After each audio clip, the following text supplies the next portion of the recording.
제가 매번 그 구안화사 환자분들한테 매일 얘기합니다. 치면 잘 먹고 잘 자고 잘 쉬세요. 아무것도 하지 마세요. 일 쉬고 잘 먹고 잘 자고 잘 쉬면 거의 회복이 가능한 게 안면신경마비니까 여러분들도 너무 걱정만 하지 마시고. 안녕하세요. 몸신 한의사 한진우입니다.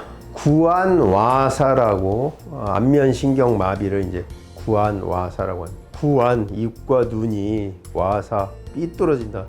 그 와자가 입 삐뚤어질 괴, 입 삐뚤어질 와. 원래는 괴가 맞아요. 그래서 제가 어디 책에다가 구안괴사라고 썼다가 욕만 먹고 바뀌지는 않고 그러고 있습니다. 그러니까 용어를 바꾼다는 게 이렇게 쉽지가 않더라고요. 어쨌든 뭐 구안괴사, 구안화사. 우리가 흔히 알고 있는 거는 구안화사죠. 구안화사 굉장히 겁나죠. 일화를 한번 말씀을 드리면 뭐 10년도 넘었는데 그 어떤 50대 남성분이 구안화사로 치료를 받고 다 마치고 제가 이제는 완치된 것 같습니다. 이제 더 이상 치료 안 하셔도 될 것 같아요. 그러면서 헤어지면서 이제 50대 중반, 중후반이었죠. 남성분이에요. 처음에 이렇게 얼굴이 마비가 됐을 때 하늘이 무너지는 것 같았다, 이런 말씀을 하더라고요. 자, 50대 후반의 남성이 이런 느낌이 드는데 여성, 특히나 젊은 여성에서 이렇게 구안화사가 오면 정말 어떤 감정이 들까, 그때 이제 미루어 짐작을 한번 해봤어요. 구안화사 환자들 심리적으로 굉장히 힘들겠구나, 이런 이제 생각을 했었죠. 구안화사 치료 정말 많이 했는데요. 제가 어떤 날은 7분이 동시에 침 맞고 계신 적도 있었어요. 그럴 정도로 구안화사 환자들 많이 봤습니다. 근데 이제 구안화사를 왜 생기느냐, 여러 가지 원인이 있을 수 있습니다. 구안화사를 크게 두 개로 나누는데요. 중추성과 말초성으로 나눕니다.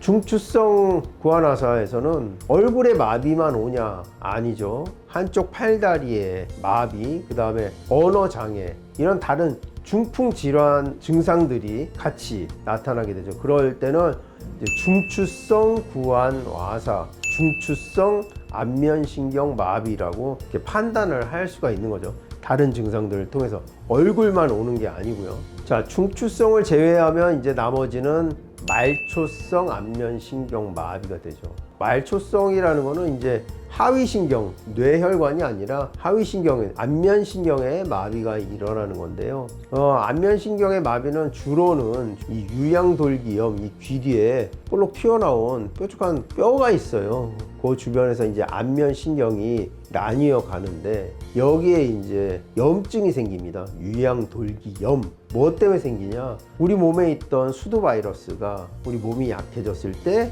이 부위에서 염증을 일으키면 이게 유양돌기염에 의한 말초성 안면신경 마비가 되죠. 이때 이제 특징이 뭐냐면 입이 삐뚤어지고 입이 이렇게 처지게 되죠. 눈이 안 감아지고, 그 다음에 이렇게 이마에 주름을 잡으려면 건강한 쪽은 주름이 잡히고 건강하지 않은 쪽은 주름이 안 잡혀요. 이게 안 올라가는 거죠. 눈썹이 위로 안 올라가니까 그러니까 안면에 마비가 오는 겁니다.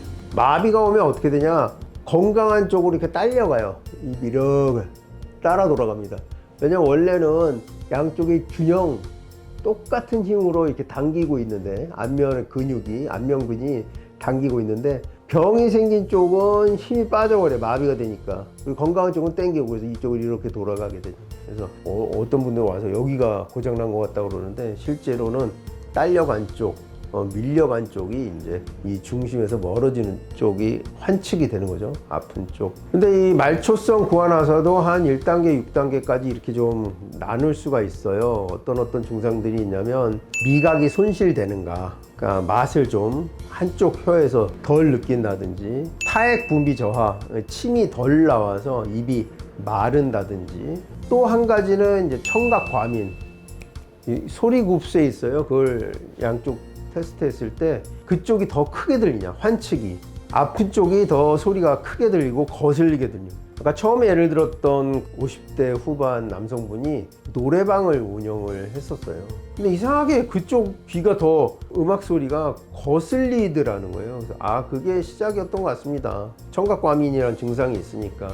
이어폰으로 음악을 들었을 때 그 앞분 쪽 소리가 더 크게 들리거나 잡음이 많은 것처럼 거슬리게 들리는 경우, 그러니까 이런 증상들이 추가될수록 예후가 안 좋은 편이에요. 그래서 미각 소실이라든지 타액 분비 저하, 그다음에 청각 과민, 이런 증상들이 하나씩 추가될 때마다 조금 예후가 안 좋다, 이렇게 말씀을 드리고, 이제 처음 초진에 말씀을 드리고 그 예후에 대해서 이제 말씀을 드리죠. 이 5단계, 6단계 예후가 굉장히 좋지 않은 분들 중에는 람세이언트 증후군이라고 해서 또 이름을 따로 붙여놨어요. 보통 그냥 안면신경마비는 벨스 팔시라고 하는데, 예후가 굉장히 안 좋은 람세이언트 증후군이라는 것은 웨이도의 이 대상포진이 와서 대상포진과 안면신경마비가 같이 오는 경우 굉장히 이게 치료하기 어렵습니다. 그래서 그런 분들은 미리 말씀을 드려요. 후유가 연구장애가 남을 수도 있겠습니다. 하지만 뭐 열심히 한번 치료해 보시죠, 이렇게 미리 말씀을 드리죠. 대개의 경우는 한 3주 정도가 지나면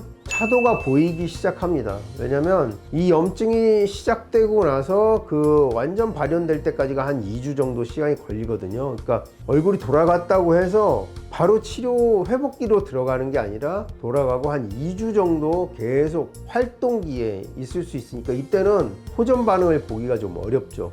그래서 최소 3주는 있어야 조금씩 변화가 나타나기 시작하고, 한 달 정도가 지나야 이제 치료가 이제 서서히 눈에 띄기 시작하죠. 그럼 어떤 걸로 알 수 있냐? 눈이 잘 안 감아지니까 치료하다 보면은 눈이 감아지는 정도, 그다음에 속도, 그다음에 이렇게 꽉 찡그릴 수 있는지, 근육에 힘까지 들어가는지, 그다음에 입에서는 처음에 진단할 때 이 해보세요. 그리고 가운데 치아에서 양쪽으로 보이는 치아의 개수를 세봅니다.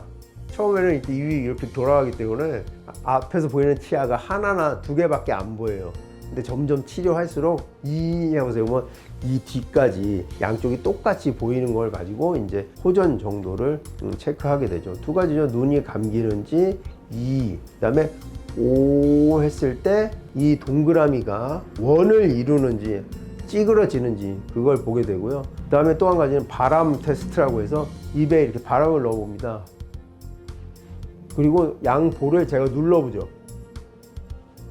이 압력을 견딜 수 있어야 되는데, 안면신경 마비가 오신 분들은 바람이 새요. 누르지 않아도 바람이 셉니다. 그러니까 양치하면 물이 뚝뚝뚝 떨어지고, 오므라지지 않고, 우글우글 할 때 물 다 새고. 그런데 점점 나을수록 전혀 이 압을 견딜 수 있는 근력이 돌아오면 이제 거의 회복되는 거로 판단을 하죠. 안면 근육도 근육이어서 마비가 오면 한 달 동안 이게 안 움직이는 거잖아요. 그래서 조금 여기가 부을 수도 있어요. 그러니까 밑에 림프나 순환이 안 돼 가지고 근육이 마비돼 있으니까. 그래서 마사지를 계속 해야 되고, 안면신경은 주로는 운동신경입니다만, 그래서 안면신경 마비잖아요. 근데 감각도 일부 있기 때문에 이 식사 후에 치아와 뺨 사이에 음식물이 껴도 잘 못 느껴요. 그래서 이걸 완전히 깔끔하게 부셔내지 않으면은, 그러니까 가글을 해서 음식물을 다 뱉어내지 않으면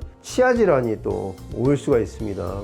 구취도 생길 수가 있고, 음식물이 남아 있으니까. 세수를 하면 이쪽 눈은 안 감아지기 때문에 비눗물이 들어가잖아요. 그래서 이쪽 눈은 비누칠을 하지 마시라고 웬만하면 피해서 하고, 따뜻하게 보호해주고, 이런 생활 관리에 대해서도 알려드립니다. 그러니까 무엇보다도 실망하지 말라고 처음에 용기를 드리죠. 이거 거의 낫는 병입니다. 제 경험상으로는 90% 이상이 다 완치예요, 완치. 그런데 일부 몇 분 정도 후유가 남는 경우가 있어요. 그러니까 아까 그 단계별로 했을 때 조금 심했던 분, 그다음에 회복력이 좀 적은 분들, 늦게 오신 분들, 이런 분들 조금 후유가 남아요. 이 후유 남은 분들이 또 포기하지 않고 계속 의료기관을 전전하는 걸 보면 좀 안타깝기도 합니다. 근데 거의 낫는 병이라고 안심을 시켜드려요. 안심을 시켜드리고 점점 나아가고 있는 거를 이제 인지시켜드리고, 이렇게 해서 치료하고 또 생활관리, 그 다음에 그 심리적으로 안정할 수 있도록 지도를 해드리죠. 이 구안화살 왜 오느냐? 유양돌기염에 의한 말초성 안면신경 마비, 면역이 떨어져서 옵니다. 면역이 내 몸을 너무 혹사한 분들 뿐만 아니라 밤에 근무하시는 분들, 경찰관, 간호사, 소방관, 뭐 동대문 의류시장에 근무하시는 분, 아까 그 노래방 사장님도 주로 밤에 영업을 하시죠. 그러니까 주간의 수면을 취하는 분들이 주간 수면의 질이 굉장히 좋지 못해요. 우리가 잠을 자는 동안 우리 면역 체계를 재정비하는데 그게 부족해서, 또는 과로해서 며칠 밤새고 시험 공부하고 뭐 준비한다고 철야를 밥 먹듯이 하고 내 몸을 혹사했을 때 우리 몸에서 너 좀 쉬어라 이제 경고를 주는 거죠. 그래서 이제 안면신경 마비가 오게 됩니다. 안면신경 마비가 왔다고 중풍 걸린 줄 알고 걱정하는 분들 굉장히 많은데요, 그거랑 전혀 관계가 없습니다. 중풍이 안면신경 마비를 동반할 수는 있어도 안면신경 마비가 중풍을 일으키거나 그 전조 증상이라고 볼 수는 없습니다. 그러니까 너무 겁먹지 마시고 치료 빨리 열심히 하시고 잘 쉬고 잘 먹으면, 제가 매번 그 구안에서 환자분들한테 매일 얘기합니다. 치면 잘 먹고 잘 자고 잘 쉬세요. 아무것도 하지 마세요. 일 쉬고 잘 먹고 잘 자고 잘 쉬면 거의 회복이 가능한 게 안면신경 마비니까 여러분들도 너무 걱정만 하지 마시고, 다만 아까 중풍과 연결시키는 게 와사풍이라는 이름을 예전에도 썼었어요. 이것도 일종의 풍이라 이거죠. 근데 풍이라는 게 딱 중풍만 말하는 게 아닙니다. 풍이라는 어떤 사기, 나쁜 기운의 특성, 풍을 선행이 삭변이라고 했어요. 빠르게 움직이고 빨리 변해, 잘 움직이고 변하니까 어떤 병세가, 중풍도 있잖아. 이러고 쓰러졌는데 마비 오고 뭐 막 병세가 급작스럽게 안 좋아지고 하니까 풍이라고 한 거거든요.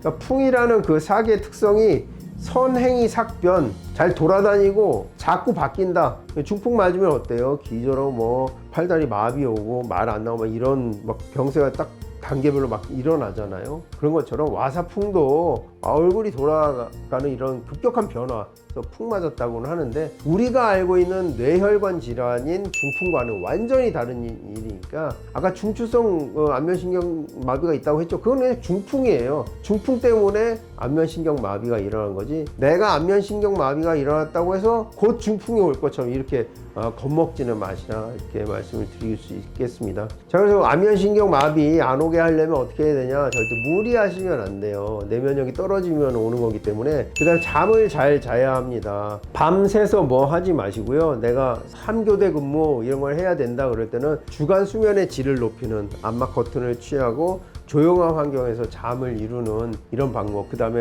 영양 섭취 잘하고 이러면 안면신경 마비가 설령 발생한다고 해도 금방 나을 수가 있습니다. 한 달 안에 좋아질 수가 있으니까요. 안면신경 마비 이렇게 좀 알고 있어야 덜 두려워하고 또 예방도 가능할 것 같습니다. 안면신경 마비에 대해서 궁금하신 점이 있으시면요, 댓글 남겨주시면 성심껏 답변해 드리도록 하겠습니다. 지금까지 몸신 한의사 한진우였습니다. 감사합니다.